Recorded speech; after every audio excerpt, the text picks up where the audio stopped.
I think if you got into songwriting here in Nashville, and I think that's a thing that is consistent with majority of the rappers in Nashville, is the pen is strong. No matter what the genre, like if you're doing the trap thing, the ratchet thing, there's still some level of like expertise in the writing. Like there's, sure. we just got I something. totally agree. We got something different down here in Middle Tennessee. Baby, it's bang low, baby, MLB, yo. Hey, sliding in for the game, yeah. I'm on the back, I'm sorry for niggas who got too attached, Yo, what's up, man? It's your boy Lano XL, Mr. 18 Pockets. And yo, what's up? It's me, Mr. McGee, a.k.a. Boopy, a.k.a. Born Rich, and Lano. What up, though? How you feeling, big bro? Man, listen, I feel good. Summer is right around the corner. Listen, man, I have been getting up, looking out the window, and I'm seeing the city evolve. I'm like, listen, I am ready. I'm ready. I'm outside, bro. I'm outside. I'm looking outside. I'm seeing sundress, a little bit more skin than I normally see. I say, a little more. Just a little more. It's time. When I start seeing skin, I know it's time to get outside. Unc coming outside. Unc is coming outside. Yeah, what they say. It's Unc coming outside this time. Unc will definitely be outside this year with this summer lady. So hold your horses. I will be out. Guess who else outside? Who is that, bro? Man, who we got in the building right now? Man, we got I got it, Lano. I got ISO on me, man. Okay. So today, man, we got a artist, hip hop artist, multi-genre artist. Yes. Man, we have a guy that you may have heard him on the radio. Most definitely. Seen him in the video. Okay. A father. A guy who motivates me, right? A guy who goes against the grain. He's not one of those ride the wave type of artists, man. We got an artist that will be in the city near you very, very soon. Oh, yeah, man. sure. We got the one, the only Tim Gent in the building, man. What's up, bro? Man, appreciate that, man. Appreciate that. Man. I'm happy to be here with y'all, man. You pay him to say that, man. He said a good intro for you. Man. He ain't never said nothing good like that about me.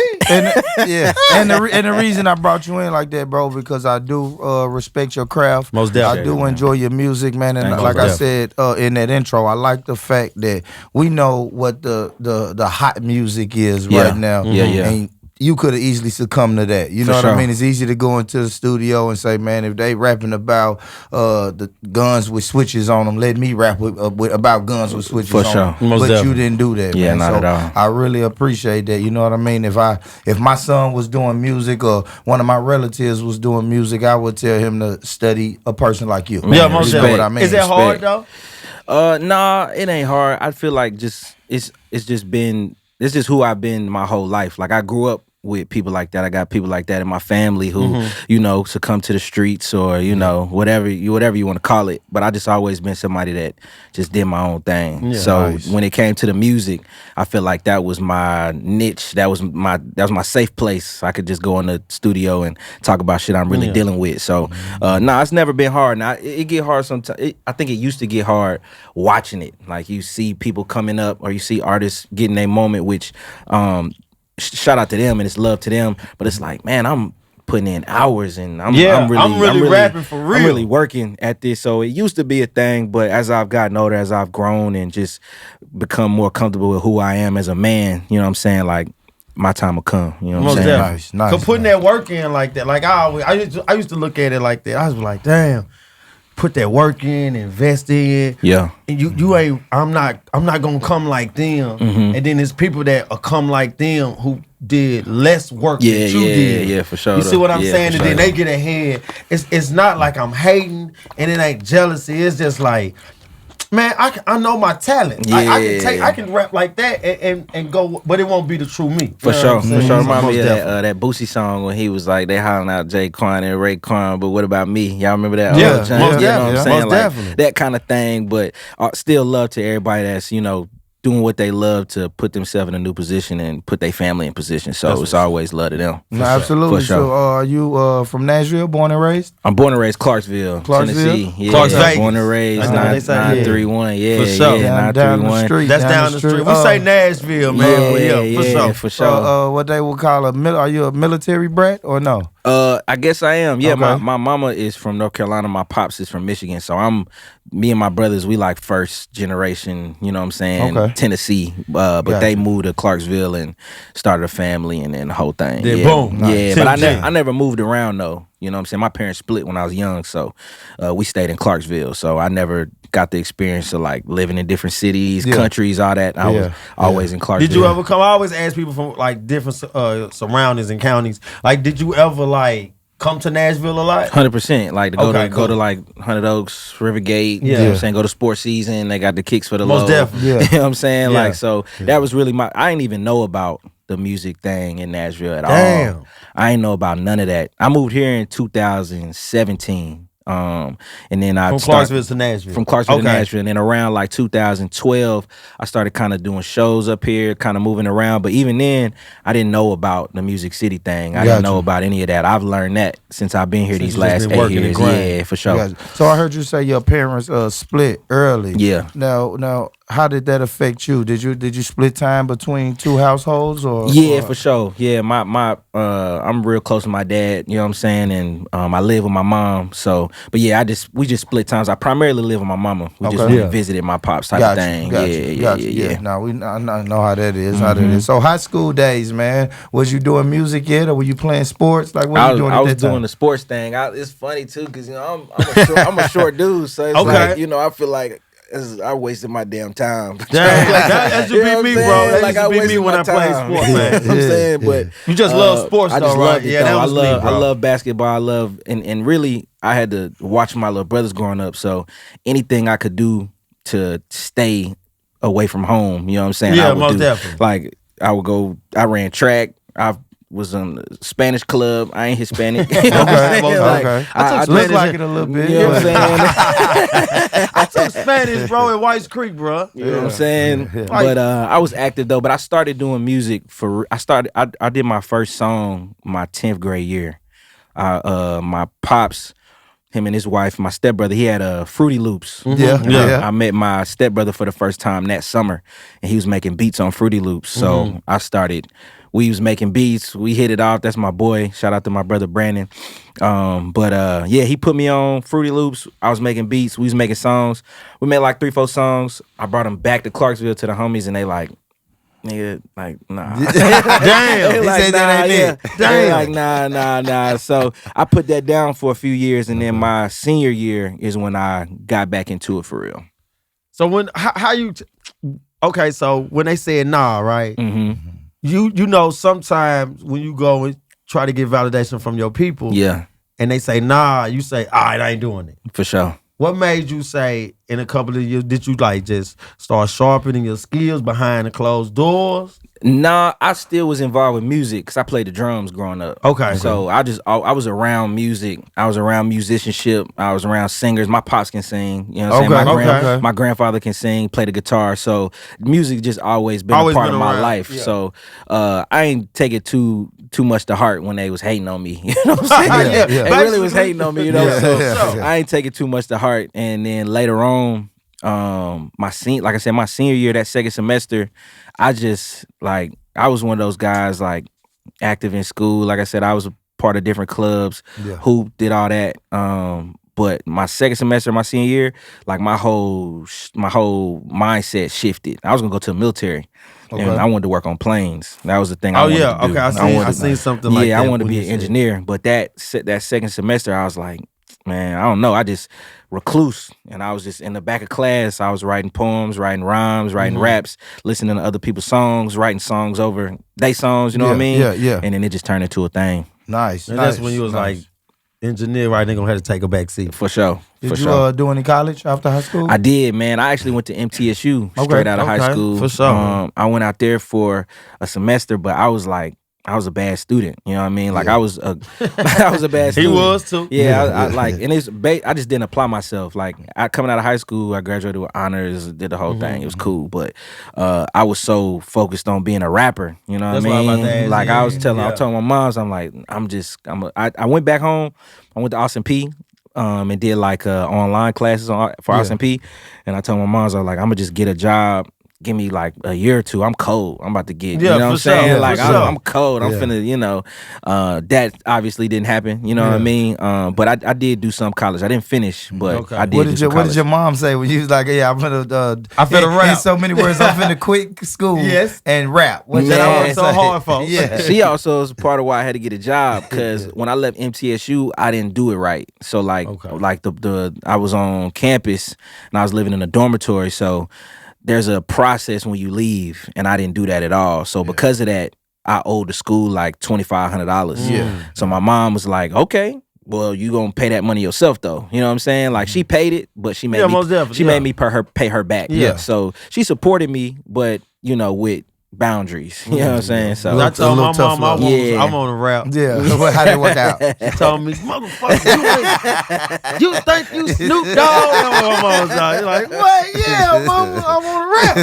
Yeah, but for sure. So she was most definitely supportive. For sure. Yeah, okay, for sure. Cool. That's good. You don't hear that story often, man. So that's dope, man. Shout out mom. Yeah, shout out. So my bad. Shout out for real. Shout out mom for not being a dream crusher. Right, for sure. They're the number one dream killers. Because parents are the number one dream killers. They you know are, what I'm saying? I was writing something one time, and my mama looked at it while she was cleaning my room, and she was like, "Who you think you Wesley Snipes?" You know what I'm saying? I was like, "Well, maybe I can't do this." Man, it be like that. For sure. Let me ask you a question though. What's up? At MTSU, you're really not feeling it. Mm-hmm. You know you want to rap. Who are your influences at this moment in hip hop? Okay, for sure. So I'll go back a little bit. Even in my high school, so I was about to go to college. Mm-hmm. So around that time, I had linked with an artist named Case Arnold. He's from Clarksville. Y'all definitely should check him out. Case Arnold.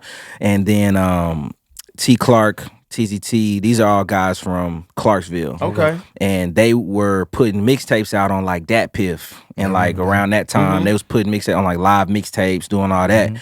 And I was influenced by that, because I'm like, how you do that? You know what I'm saying? How you record all this music and how you put it out? You know what I'm saying? And I was also listening to like around that time.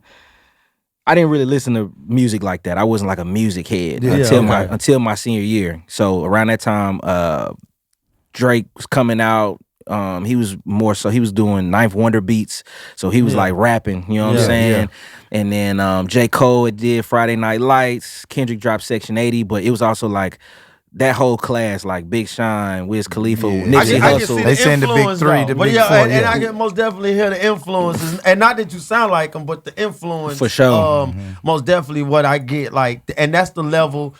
That's the elite level that I put your music on. I appreciate that, man. And that's for sure, bro. I appreciate when I first heard you, I'm like, nah, Tim Gent got it. I appreciate that. So when I was on campus, Kanye and Jay-Z had just dropped Watch the Throne. Okay. Nice. So I was listening to Watch the Throne heavy. Yeah. So it made me go into Jay-Z's catalog. So I was listening to Jay-Z heavy. I always been a Kanye fan. Like I did listen to Kanye growing up. And and Gucci Mane and Lil Wayne. Those are my three favorite rappers when I was growing up. Who's that? Who's your Kanye, Lil Wayne, Gucci Mane. Okay. Those are my three. Very diverse. Hey, and Gucci Mane, hey, okay. Yeah, mixtape Gucci is like undefeated. You know the beautiful thing about music though? Because like the age difference between me and this brother right here.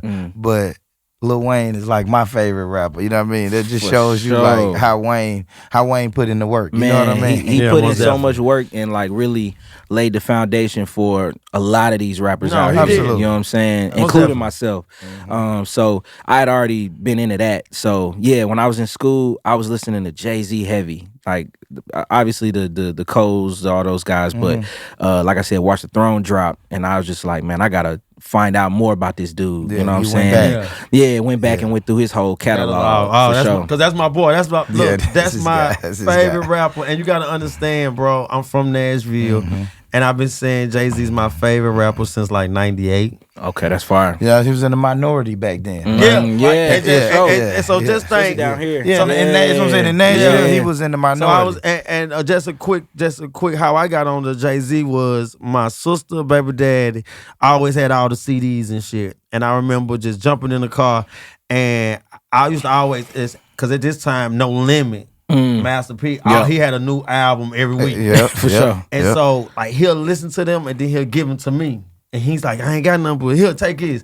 And he really telling me to take the Jay-Z Volume 1. Hard. in my lifetime. Hard. So he telling me to take that, right? But he's really telling me to take it because it's some bullshit there. Yeah. So I take it, right? And at this time, I'm at the house. We on chat line. You know what I'm saying? Yeah. So I got plenty of time to listen to music, and I put it in. And when I put it in, I listened to it, and I was like, damn, this nigga hard. For sure. You know what I'm saying? And just listening sure. to his music and just telling people at those times, like, nah, bro, he hard. And now watching him as who he is now everybody thinks he's the greatest rapper. For sure. Absolutely. Speaking just speaking of music and your career, man, how you come up with the name Tim Gent? Is that something to spin off your real name or what? Yeah, it's a spin off my real name. So my name Tim Gentry Jr. Okay. That's my pop. That's my pop's name. But when I was sound like a baseball player. Nah, for sure. Yeah, for sure. Or a councilman. I could run some. I could probably run some for sure.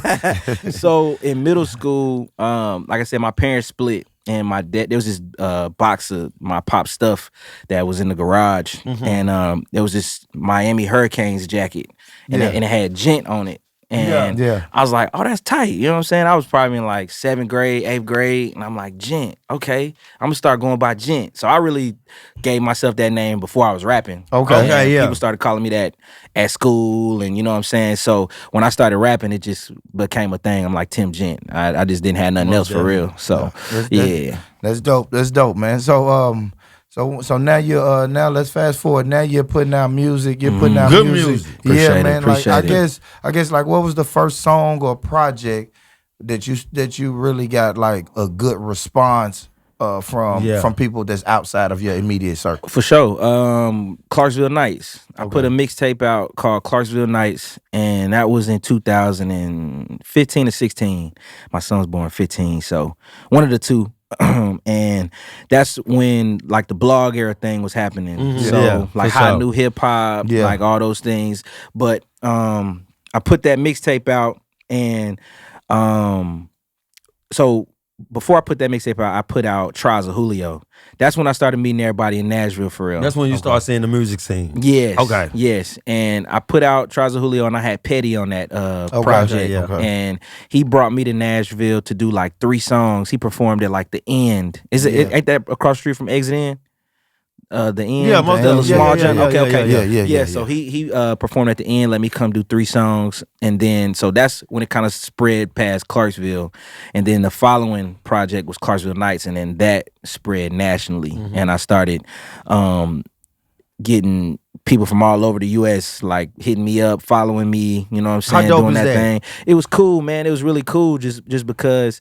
I was like, even y'all asking me to come do this. I'm always appreciative when people take the time out to recognize anything I'm doing, because you don't got to. I'm just expressing myself, and that's the repercussions of it. So it was one of those same things. I'm like, dang, this is something I worked at a factory. I was working at a factory, and I would work. I would get off. I would drive all the way up here to Laverne.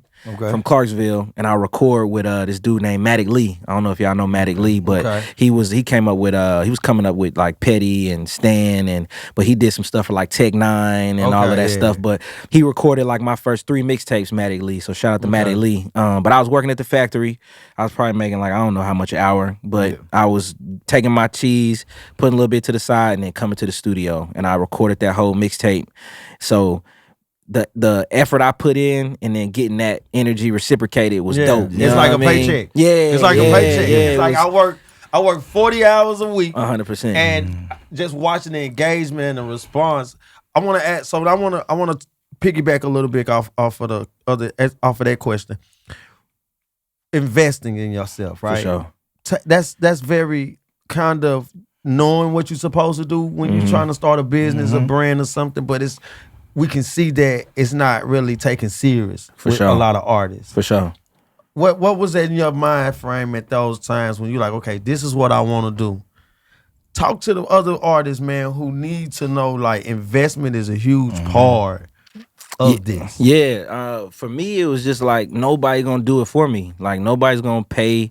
Like this is what I wanted to do. You know what I mean? It's funny because I got married last year, and the way my mind works, it's hard for me to ask the people for things, period. You know what I'm saying? Like, so I got married last year, and my pops, he hit me. He like, he like, bro, why don't you ask me, put any money in? You know what I'm saying? I'm like, I decided to get married. I feel like it's kind of crazy for me to make a decision. Now I got to come ask you for money to do it. So that's my mindset with a lot of things. You know what I'm saying? So when it comes to investing in myself, I didn't know what else to do other than, you know what I mean? Sure. So it's kind of like a second nature thing to me. But for the artists out there, I think it's extremely important. Like even my music video for MLB, I was waiting on a partnership that's what took me so long to drop the song. I was waiting on a partnership to be finalized, but I didn't want to wait for that money that I would get from my advance to shoot my video. I wanted everything to be done, so when the deal was done, I could just drop everything. Just drop it, most definitely. We turned the deal down. It didn't even work out. Yeah. So like it's one of those things where I'm glad I invested in myself and I banked on me and didn't wait for somebody else's money to do that video, because the way it transpired, who all was able to come, like Starlito came to the vid, Keith pulled up to the video, like all the extras, all the family, all my friends that pulled up, like one of my homies from he live in LA, he from Clarksville, but he just happened to be in town. It's a bunch of things that just wouldn't have happened had I not banked on myself. So listen, I saw that, as soon as I saw that video, the first thing that came to my mind was, I said, damn, this nigga got the stadium. I said, so look, you easily went past local. You know what I'm saying? I'm just saying, and I don't even like using that word. Respect, but when I saw you, when I seen it, I'm like, damn, this nigga. And then the way that your family and your friends was just the energy in that video, I'm like, damn, this motherfucker packed too, right? You know what I'm thinking? It packed, it looked good. You can see the production. And that's a good story that you tell, because banking on yourself sometimes is better than waiting. For sure. You know what I'm saying? Damn, that's dope, bro. So I seen Starlito. Type of relationship you got with Starlito? Man, it's funny, man, because I was supposed to open for Starlito some years back in Clarksville, and a snowstorm came through it, and I was like, man, I'm about to meet Star, because I've been listening to, even though I didn't listen to much rap, I've always heard the name All Star. I was in middle school, you know what I'm saying? And I heard the name All Star, you know what I mean? So I always was familiar. And then when I got older, started listening to some of the mixtapes like Funerals and Court Dates, one of my favorite mixtapes from him. Right there, you know what I mean? That's the one that solidified me as a fan of his pen and his craft and everything. But I say it's funny because that show that I was supposed to open for him, I was like, okay, I'm gonna meet him this way. And it was a snowstorm came and the show was canceled. I ended up still doing the show. Nobody came. He didn't come. And I was just like, man, damn, you know what I'm saying? So fast forward, like I said, I got married last year, but we had a party for it before the wedding in Georgia. And I remember I did the New Year's Big Bash. Matter of fact, before that, I opened for Nas at the big shit. Yeah, I opened for Nas at the amphitheater, and Lito commented or DM'd me, one of the two, and was like, yo, I was at the show, you did your thing. It was like that. And I was like, okay, cool, And then that's big, right? Yeah, for sure. I'm like, big. Okay, cool, that's what's up. He was there, he saw me perform, said I did a good job, that's dope. And then fast forward, I do the New Year's Big Bash, and there was some interesting tension around that in different communities. So for me, I'm like, okay, I got the country, Caucasian community that's man, we don't want no hip hop shit at this show. I'm seeing that on social media. Then I'm seeing people who are natives to Nashville feeling like other people should have gotten that opportunity, and there being a little bit of friction there, a little tension there. So that was honestly the first time I ever seen real I say negativity towards anything I've been doing my whole career. So it's a weird thing for me. So I'm like, all right, damn, don't nobody want me to do this damn show. You know what I'm saying? And I had to do News Channel 5, and I just shouted him out. I shouted him out. I shouted Buck out. I just shouted out a couple of rappers who paved the way for me to be an artist in town. And he reached out to me. He was like, bro, I appreciate that. I feel like I'm a part of that show now because you mentioned me, you know what I'm saying? You didn't have to. So that was kind of the beginning of just us communicating back and forth for real. So like I said, I got married last year. We had a party for it.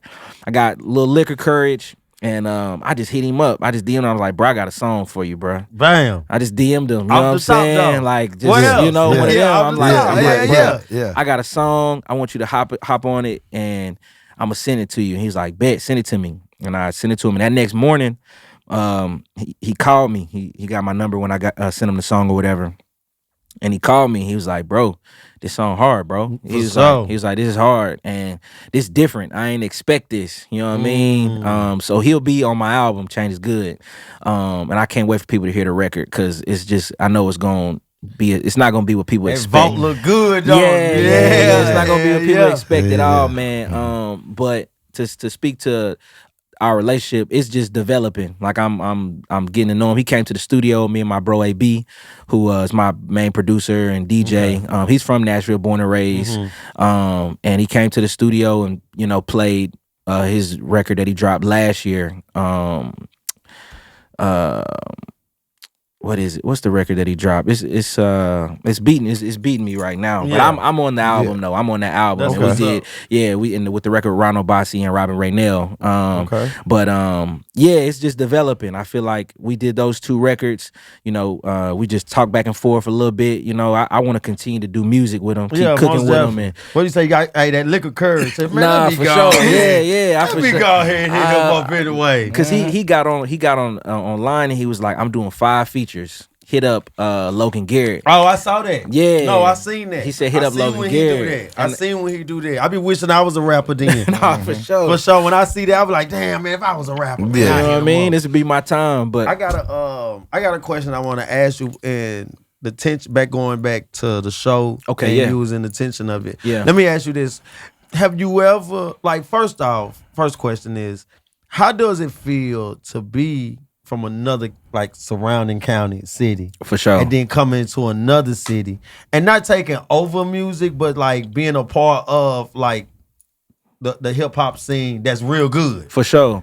Man, it's interesting because like I said, it's just got pros and cons. It's like I'm already a person too that's kind of to myself. You know what I mean? I'm not really out. I don't really go out a lot. I don't do all that. Like I said, I got family. You know what I'm saying? I got a son and everything like that. So I'm recluse a little bit. That's me, bro. I don't really pop out. He pop out. He outside. Yeah. I ain't outside so like this, that. This is my outside era. I'm outside right now. Yeah, like you see me out now, you know, because I just got a different mindset towards it. But you got that on top of, like you said, like I'm in ain't even from here. Yeah, I'm in the conversation. You know, he ain't even from here. It's like it's this weird thing. I do my best to just tune it out and ignore it because it's just noise. It's static. It's static. And when I tune it out and direct my ears to what I really need to be listening to, which is my music, my craft, my influences, it's easy for me to navigate it because, like I said, one, I'm not out much, and 2, I got a goal. I'm focused. But you hard though, and I'm always gonna say this, man. Music, good music oversees any negativity. For sure. And you got to remember, and when I say that is because like you can be from anywhere, as long as your music hitting, bro. For sure. Man, we gonna love it anyway. For you sure. know what I'm saying? For and sure. You don't gotta be from a certain. We seen Tupac leave New York, go to the West Coast. You know what I'm saying? But his music was so powerful and so good. You forgot. Hold up, when Tupac first started rapping, he started in New York. Yeah, 100%. Yeah, 100%. But you forgot that. You know what I'm saying? Master P took his hustle. He learned his hustle from all the way over in the Bay Area and took it, you know what I'm saying? You know, they looking at him over there like, man, he ain't even from here. For sure. And just took the hustle and took it back to where he come from. And then, most definitely. So that's big to me right there. Yeah. Top-notch hustle and good music travels. Yeah. It travels, man. I like what you said, where you tune it out. You just stay focused on the goal, and whoever's gonna enjoy the music, they're gonna enjoy it. What I mean? All that negative chatter is just what it is. It's just the minority of people just doing that negative chatter. So I heard you speak about an album you got coming out. Yes, sir, man. Yeah, here you go. Tell me a little bit about that, man. So Change is Good. I haven't dropped a body of work since 2020. I dropped a project called Every Fall, and I dropped one single like myself, Get Down, in 2022. So I haven't really dropped music since then. Any particular reason for the break? I got into songwriting, so I signed a publishing deal in 2020 here in Nashville, and I started writing for TV and film. So my management, I'll give y'all that story. So my manager Zach, he had an idea, and he's like, "Man, you're in Nashville, bro. You're in the songwriting capital of the world. You know, every major artist, no matter the genre, comes here at some point to get music written for them. You know what I mean? And I think if you got into songwriting here in Nashville, and I think that's a thing that is consistent with majority of the rappers in Nashville, is the pen is strong. No matter what the genre, like if you're doing the trap thing, the ratchet thing, there's still some level of like expertise in the writing. Like there's, sure. we just got I totally something. agree. We got something different down here in Middle Tennessee. So he was like, you know, I feel like if you get into songwriting, that could be your back door into the industry, and you can utilize those relationships and leverage that for your artistry. Okay. And then if you start getting some cuts and some placements, you can also use that bread to pump back into what you're doing. Yeah, nice. So that was the plan he presented me with, and I was like, I'm a team player, you know what I'm saying? So I'm like, all right, cool, let's try it. You know what I mean? For sure. And we had 3 goals: songwriting, sync placements, and shows. We had the 3 S's. Okay. And I did this show in like 2019 at the High Watt, in the Cannery Ball, like the Cannery Hall. Yeah. The small venue in there. And there's probably like 15, 20 people there. But there was a A&R there from Atlantic, and he seen my set, and you know, we went and got some drinks like a week or so later, and he asked what my goals were, and we had the 3 S's. And he was like, man, I know a couple publishers in town. I'll introduce you. Okay, cool. So 2019, he introduced me to like 6 publishers. I ended up meeting Prescription Songs, who's based in LA, but they got an office here. And I think they only got an office here in LA, but the main joint is in LA. Okay. But we courted for like another year or so, and they signed me. So when I got signed in 2020, I kind of shifted my focus to songwriting. Yeah, for sure. Yeah. This is where the money at right now. Nah, for sure. Yeah, so, for sure. I was traveling. You know, I'm blessed, man. The songwriting took me to London, man. I had never been to LA before. Yeah. Took me to LA, Miami, all these places to songwrite, and I started getting cuts, started getting placements, started working with artists and things like that. So my focus being there, it kind of took me away from I kind of became like a chameleon almost, because I was doing so many different genres. I kind of forgot what I wanted to say a little bit. You know, I'm thinking about what somebody else want to say you know, majority of my time. And I think that, and we also wanted to have a strategic partner to drop music. So whether that be like a distribution partner or something like that. So I was really just being patient for real, and just refining my craft, refining my pen, getting better at learning like song structure.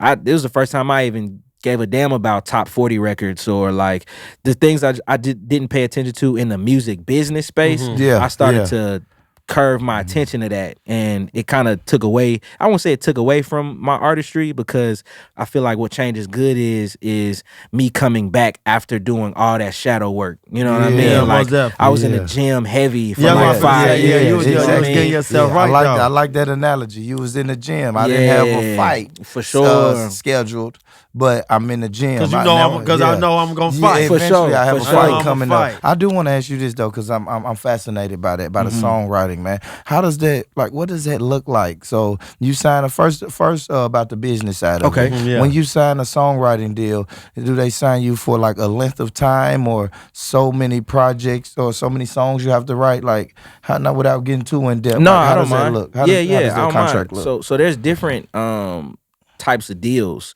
Okay. You got deals where you do have like a what is it? You got a certain amount of songs that you have to turn in, or a certain amount of songs you have to do, or you got deal structures where you have to recoup. I'm in a recoupment structure. So they gave me an advance, and once I make that money back, I'll go into my next option. I'm in a 50-50 co-pub. So with my publishing, my publisher owns 50%, I own 50%. And then on my master side, I own that completely. They don't touch that. Yeah, they don't touch that. Sure. There's a revenue split. If they get me a placement, there's a revenue split, but it's like 80-20 in my favor. Or like, and depending on what the situation is, it'll be like 75-25. You know, it has tiers.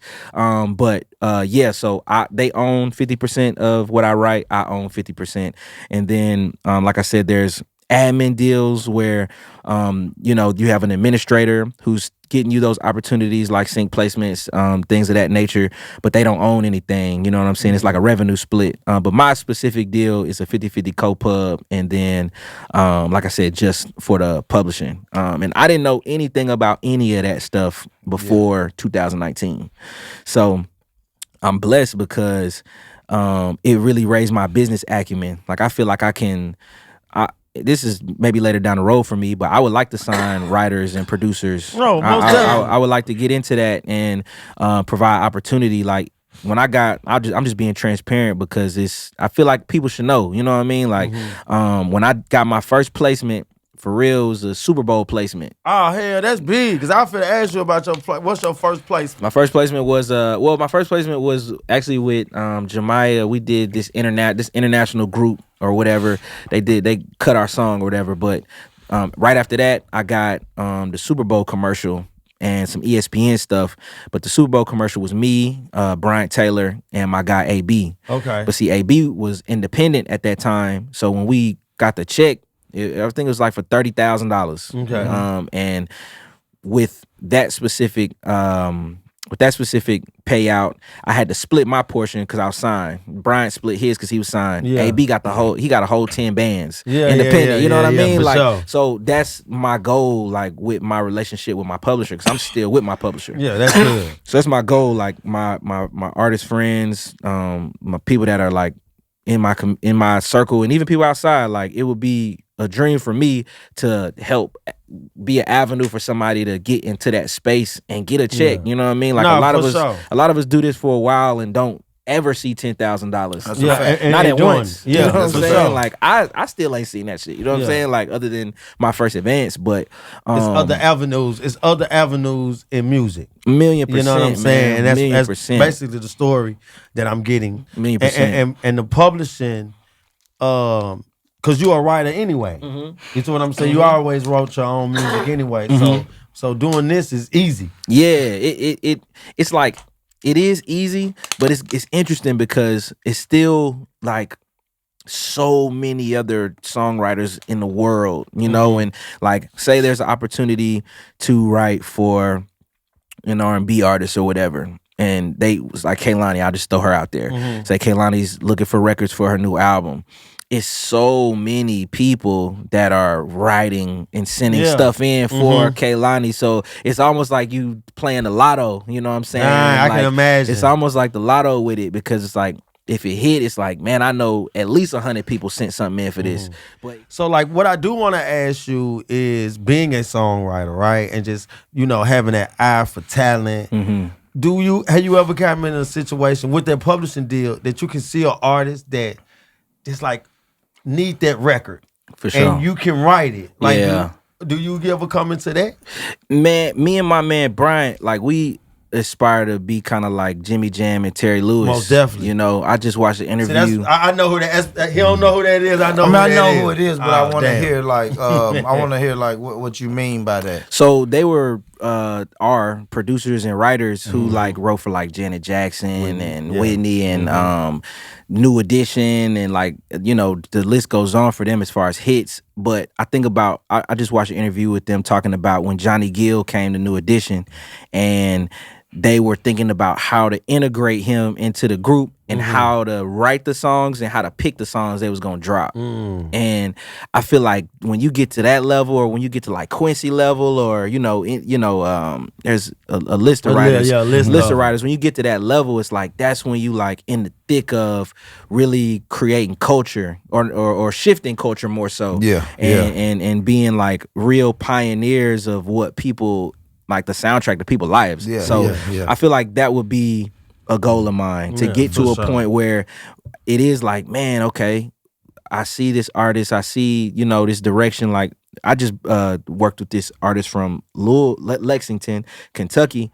Her name's Dollarina. And I hope she sees this. She's a young artist and she's really dope and she's lyrical, and like that was a thing. Like we was in there like going through beats, going through sounds, seeing what direction she want to take, whatever she wants to do. But I felt like I was in a space I was supposed to be in, being somebody who can help, what I'm saying? Being a conduit, you know what I mean? So like that's a goal of mine. Cause that's a thing in hip hop, and especially here in hip hop, because other genres, they welcome songwriters, but in hip hop, it's kind of like frowned upon, like, man, he don't write his own rap. For sure. Is that a flaw too to some artists? I think I won't say a flaw, because I think it's cool if somebody writes you a hook. You know what I mean? Somebody write you a hook, somebody help you make a song, and then you get in there and write your raps. All right, cool.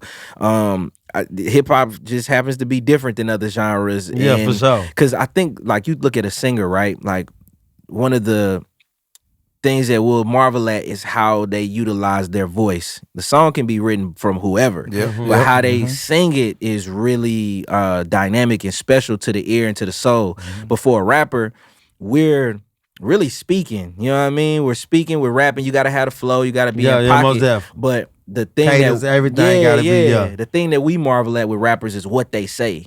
So when you get how they say it, you know what I'm saying? So when we get into a space of like songwriting for rappers, it does get a little weird. But I think when it comes to, it just depends on what your goals are. If your goals are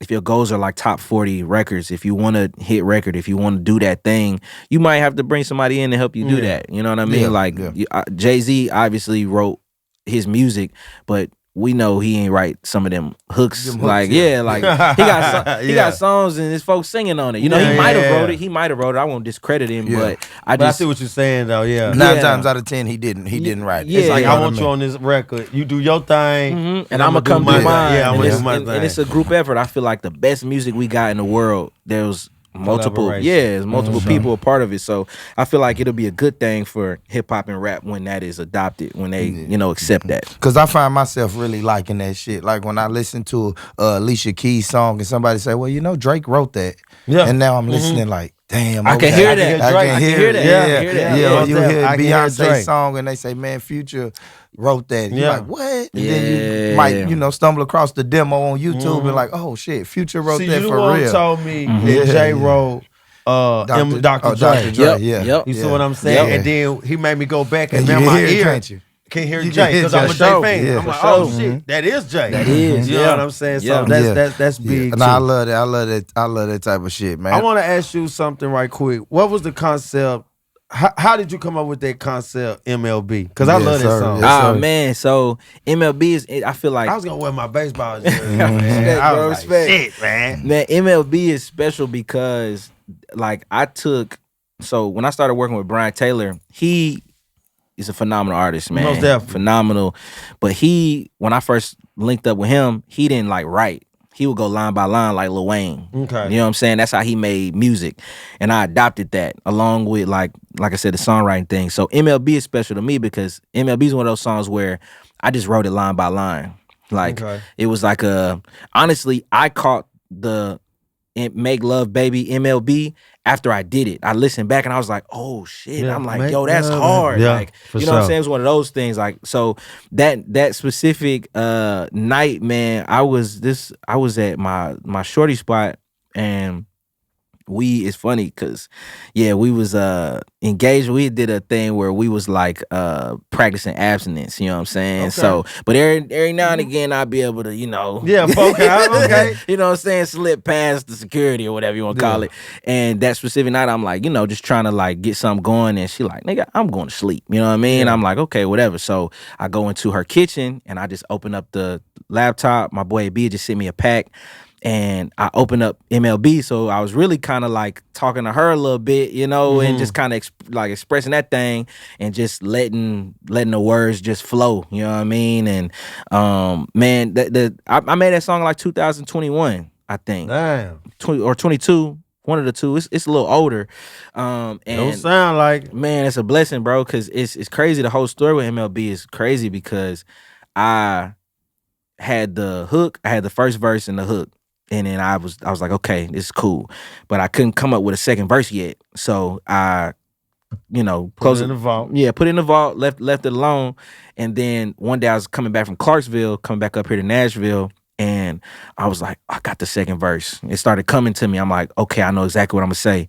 And when I get to my computer, my hard drive wouldn't turn on. And my whole program, all my plugins, I had a crack version of the stuff I was using, so I had the illegal stuff. So it was like, shit, it was nothing that I could do. It was all on my hard drive. And I had a disk. I didn't have a solid state hard drive, so I lost everything. But I had a bounce of the song, and AB still had the instrumental. So I was like, fuck it, I'm gonna just put it on SoundCloud. That was my thing. When I wasn't dropping music for real, I was still dropping on SoundCloud. So if you go to my SoundCloud, so you were still like I see what you're doing. You still you hitting them a little bit. Yeah. I see what you're doing. And I wouldn't promote anything either. I would just do it for my own satisfaction, because that's how it started when I started making music. Like I would just doing it for you, doing it for me. So MLB was one of those things, and I put it on SoundCloud, and then I left it alone. And a couple months later, going into 2023, this was 2022. Going into 2023, my boy Brian called me. He like, hey bro, he's like, I just listened to your song MLB like 5 times in a row, bro. He was like, that's a record right there. I'm like, all right, cool. So I go back to SoundCloud and I look on SoundCloud. It's got like 40,000 plays. Yeah. Without any promotion. Yeah. Like, That's nothing. yeah. It just kind of caught now you fire like, on boom. SoundCloud. Yeah. So I'm like, all right, bet. So then we go into 2023, and we coming out of COVID. So content is king at this point. Like doing little snippets and teasing music is a thing. So I teased. I did a content day with my boy 3 a.m. Shout out to 3 a.m. And it was like a flip of a coin what song I picked. Cool ass name. 3 a.m. And he cool too, because he used to have this thing where he would always, if y'all did photography or videography, he would always send the shit back at like 3 a.m. That was just his thing. Oh, okay. He like, so he like played on the name, everything, and it'd be the next day. He hard though. But it was like a flip of a coin. The day we did that content day in 2023, I was like, fuck it, I'm gonna just do MLB. And I was at a session, and I went outside and just like stood by a fence, and he recorded me doing it, put on Instagram, bro, and like the reaction was similar to SoundCloud. Yeah, like, for sure. like 1,000+ likes and mad views. I'm like, dang, okay, so I'm gonna keep on pushing the song, you know what I mean? For sure. And I kept pushing the song, and then Tay Keith hit me up, and he was like, and I met Tay Keith like at damn Urban Outfitters or somewhere, you know what I mean? I was gonna ask you, how was your relationship with Tay Keith? Man, it's developing too, man. Like he, got a couple records on Chain Is Good, you know what I'm saying? Okay. Like we got some stuff coming, man, but he's supporting heavy what I'm doing. Like, so when he hit you up, what happened? He hit me, he was like, man, this is a hit record, bro. This is a radio hit. Yeah. You don't need to drop this song until you got a radio budget. And I'm like, man, what the fuck you mean? Like, I don't know what a radio budget is or any of that, or and but he was just like, man, this is a really dope record. It is, for sure. And when you drop it, make sure you drop it correct.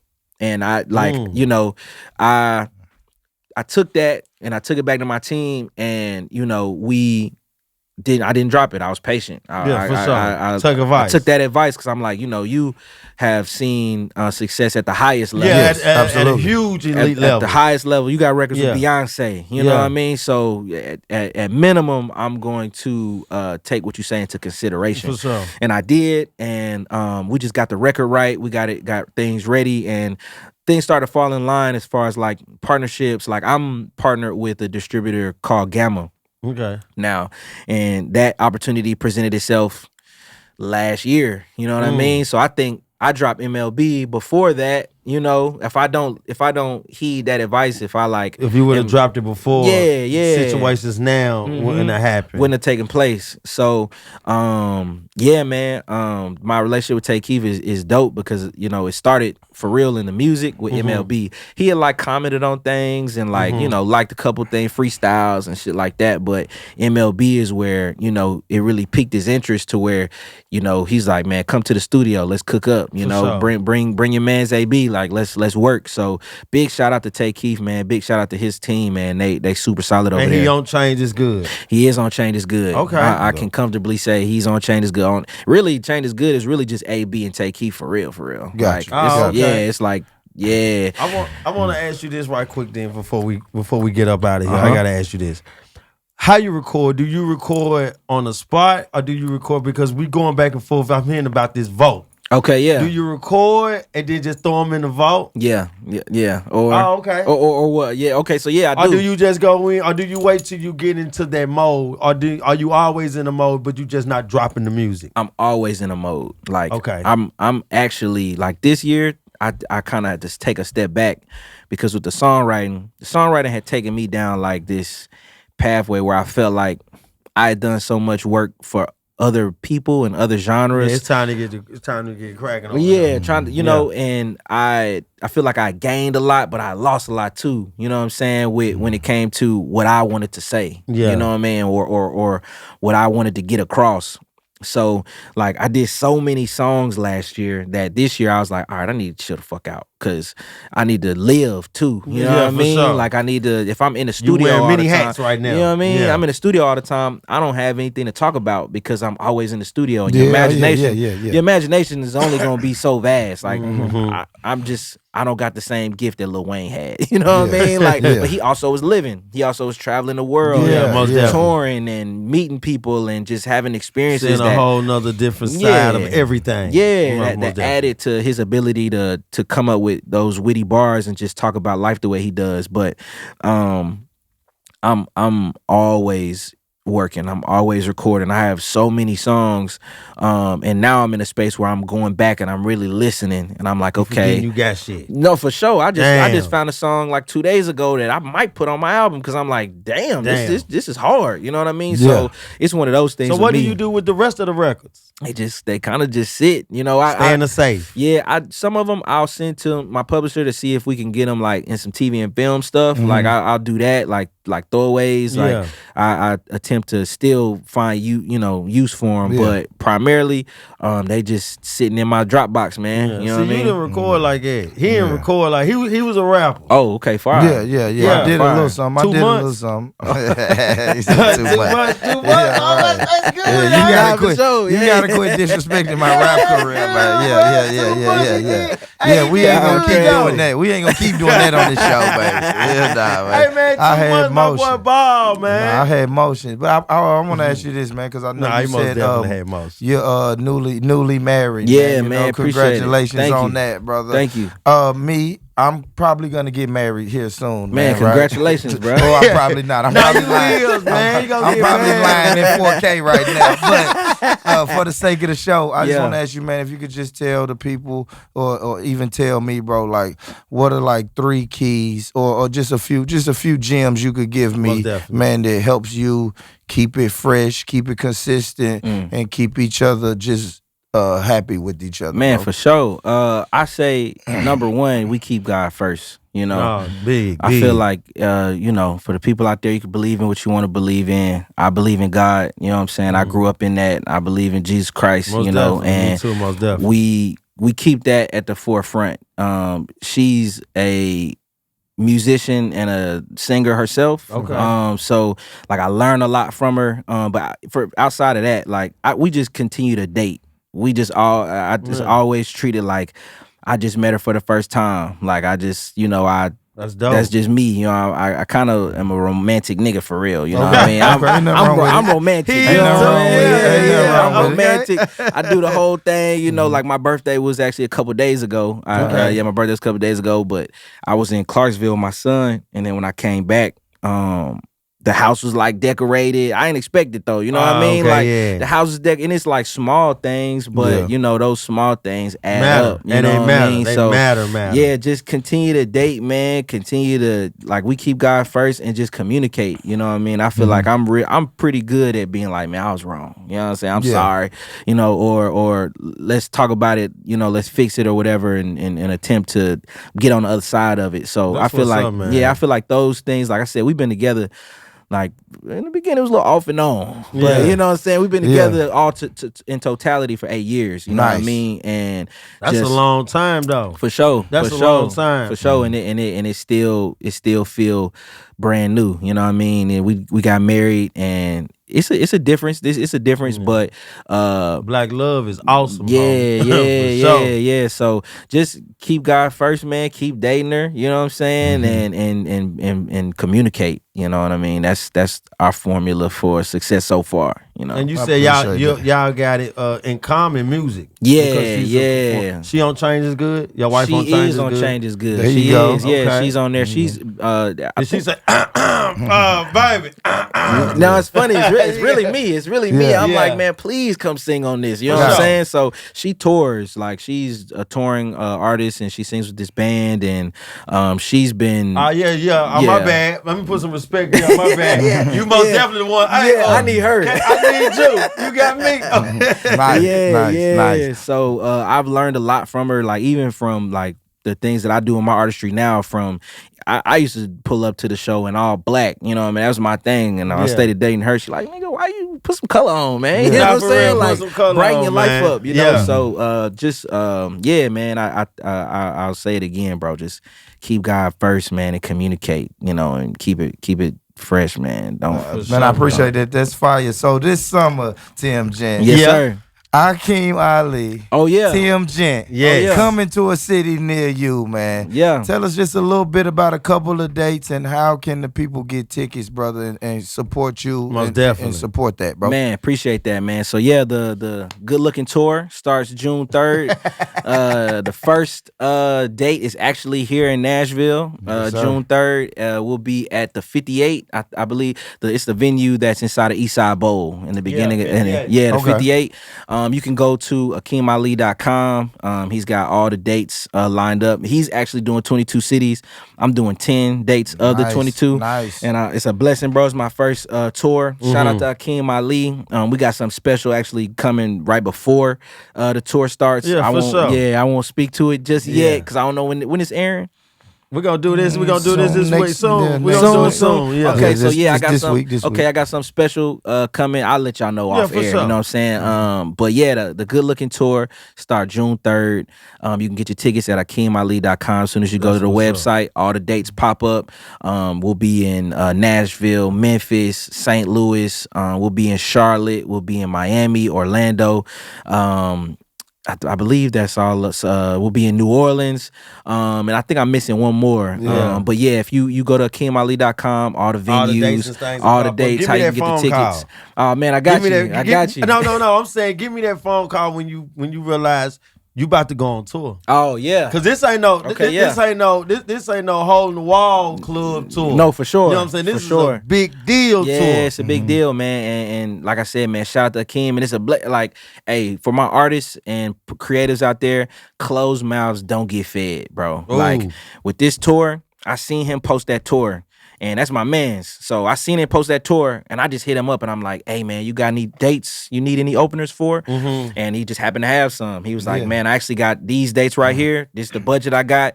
If you can make it out here for him, they're yours. Most definitely, I can make them out there. I'm there. I ain't even know how I was going to get there yet. But I'm we'll figure it out. You know what I mean? So don't be afraid to speak yourself into a position. Don't be afraid to ask. That's man. dope right there. Cause we fall into this I'm too cool era. Man, I'm not. Where everybody's too cool to ask. They too cool for help. They too cool for everything. Yeah.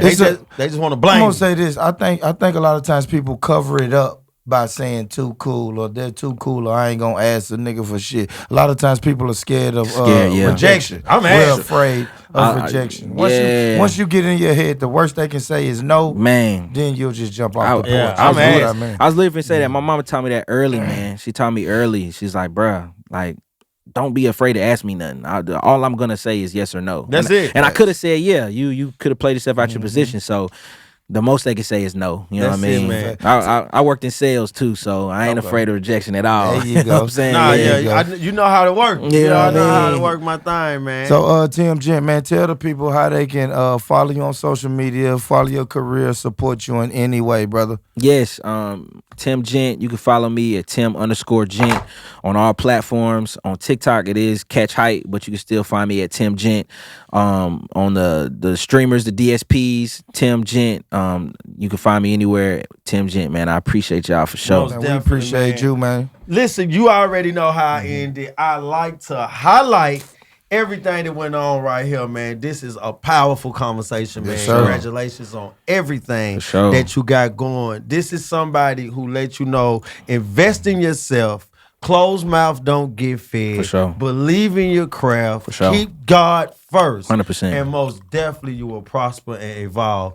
I do want to continue to say it. I'm going to say this on the camera. You are one of my favorite artists out of Nashville, Clarksville, Tennessee, period. Appreciate it, man. Just the impactful engagement, views, production, video, lyrics, everything is top tier, bro. Total appreciate package. it. Yeah, man. most definitely the total package. I only told B How with this and Big Top. Big Top is tough. Yeah. B Howard's tough. Yeah. I tell these artists, if I ever had the job at A&R, Def Jam, Universal, anywhere, projects that I will walk through the front door, and Tim Gent, your project is one of them. Man, thank you, man. You know thank you for real, bro. You also said that to Southside Crip. Yeah, I was scared of him, though. I was scared of him. Look, we did an interview. He put the gun right here. Look, everybody in here scared. I said, nah, nigga, you cold, homie. You know what I'm saying? He was sorry as hell, bro. But look, he got a gun. He got two guns, one right here and one right here. And he still recording. You know what I'm saying? I was like, hell, I told him, man, Jay-Z ain't got nothing on him, homie. I had to. But y'all already know, man, I got two things for y'all, man. Look, man, stay true, get money, stay true. Yes, man, and if nobody told you today that they love you, let me be the very first person to tell you that I love you, I love you, I love you. Peace.